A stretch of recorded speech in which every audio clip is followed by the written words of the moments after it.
We begin on Stryker's Island. Remember that in the previous chapter, the facility suffered a blackout.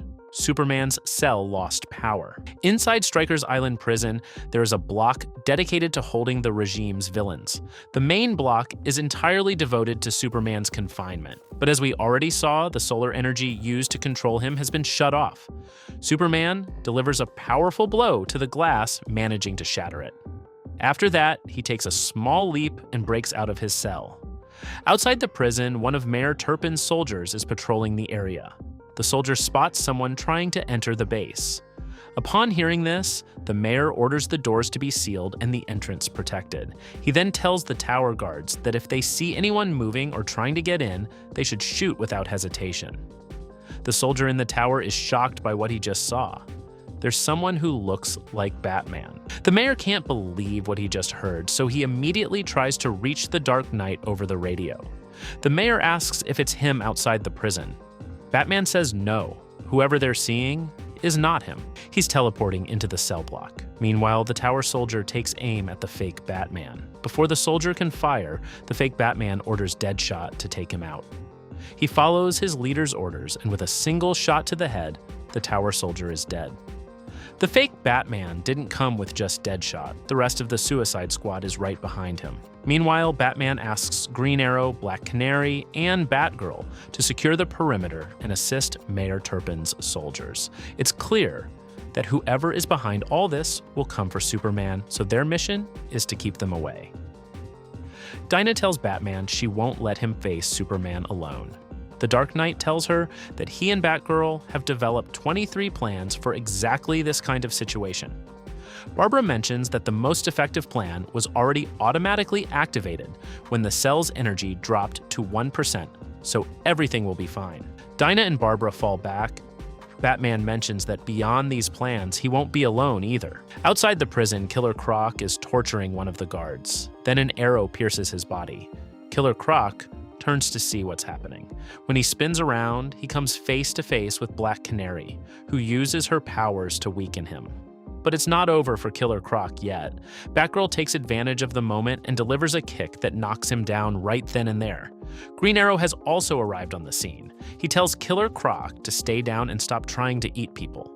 If he keeps it up, next time he'll put an arrow somewhere far more lethal. Barbara knows the Suicide Squad is being controlled. They're willing to free them from that control. All they have to do is tell them who they're working for. The conversation is cut short. Green Arrow's bow has just been split in two. Deadshot is responsible. He's surprised to see Oliver again. He had heard he was dead. Dinah is worried. Deadshot has a gun aimed at their heads. Oliver tells him that technically, yes, he is dead. Deadshot says he'll make sure he's just plain dead right now. But he knows the person in charge of them will want to talk to Oliver, so he'll keep him alive for the moment. Though the same doesn't have to apply to Black Canary and Batgirl. Deadshot takes aim at Dinah and is about to pull the trigger. Then the action is interrupted by Harley Quinn, who delivers a powerful blow to Deadshot with a bat, sending him crashing to the ground. Harley is stunned to see Oliver. He was dead. The surprises keep coming for Harley. Her friend Black Canary is back. Seeing two people she considers her friends, she starts to cry and pulls them both into a hug. We cut to Batman. He's standing in front of Superman, and he tells him that he's gone too far, but he won't be able to escape. The Dark Knight asks him to go back to his cell. Superman asks him to move. Batman answers with a no. They've already had their fight before, and they've both lost too much already. Does Superman really think Batman wasn't prepared for something like this? Batman tells him this is his last chance. Superman needs to listen to that small voice in his head telling him to stop. Superman says his conscience is clear. Batman wasn't talking about his conscience, he was talking about someone else. Superman hears a voice inside his head asking him to stop. The Man of Steel asks what is happening. Batman says he did what he had to do. This contingency was over 3.5 seconds after it began. After all, that's all he needed to introduce the atom into his brain. The atom is the one inside Superman's head. He keeps telling him to stop. If he doesn't, he'll have to stop him himself. The atom asks Superman if he really thought they'd just let him walk out of here. Not a chance. The atom would rather leave him unable to walk than let him escape from prison. Saying that, he pulls out a Kryptonite shard and prepares to attack from the inside. The Atom tells Superman to stop. Otherwise, he's going to bring him down. He can make anything happen, from paralysis to a heart attack. This only makes Superman angrier. Superman tells the Dark Knight that even this is too low for him. Batman says he's only doing what's necessary to stop him. Words are over. Superman moves in and is about to attack Batman. Seeing himself in danger, Batman gives the order and tells the Atom to do it. Without hesitation, the Atom strikes with the Kryptonite shard, hitting a part of Superman's brain. The pain is too much. Taking that hit to his brain forces Superman to halt his attack on Batman. Then we watch as he collapses to the floor, his hopes of being freed end right there. Batman contacts Mayor Turpin and tells him the Superman problem has been handled. He then asks how things look outside the prison. The mayor tells him the attack is intense, but fortunately, there aren't that many intruders. On top of that, they're outgunning them. The Suicide Squad's weapons can't penetrate the prison walls. After catching up with the mayor, Batman contacts Barbara, Oliver, and Dinah to check on their situation.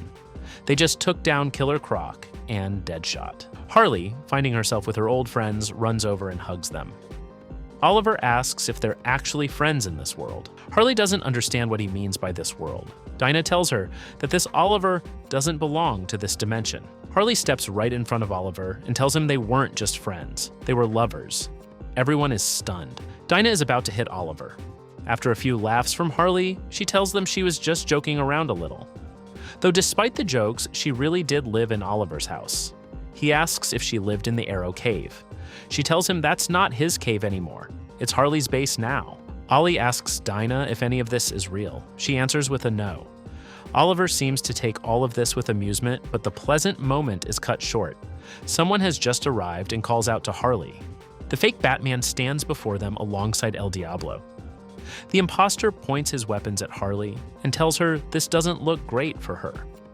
Green Arrow doesn't understand who this person standing in front of them is. The imposter tells Harley he'll deal with her later. Then he tells the squad that everything is ready, extraction time has come. Everyone needs to be prepared for teleportation. Remember that Harley has a bomb in her head, and if she doesn't follow the fake Batman's orders, he'll detonate it without a second thought. So it's time for Harley to fall back. But before that, Dinah asks Harley what they're doing here, who they're working for, and why they want to free Superman. Harley is surprised by the question. She tells her they're not here to free Superman. The mission this whole time has been to rescue Damian Wayne. We cut to Batman's son's prison cell. Talia, his mother, stands before him, and Damian asks her to get him out. Talia isn't alone, another woman is with her.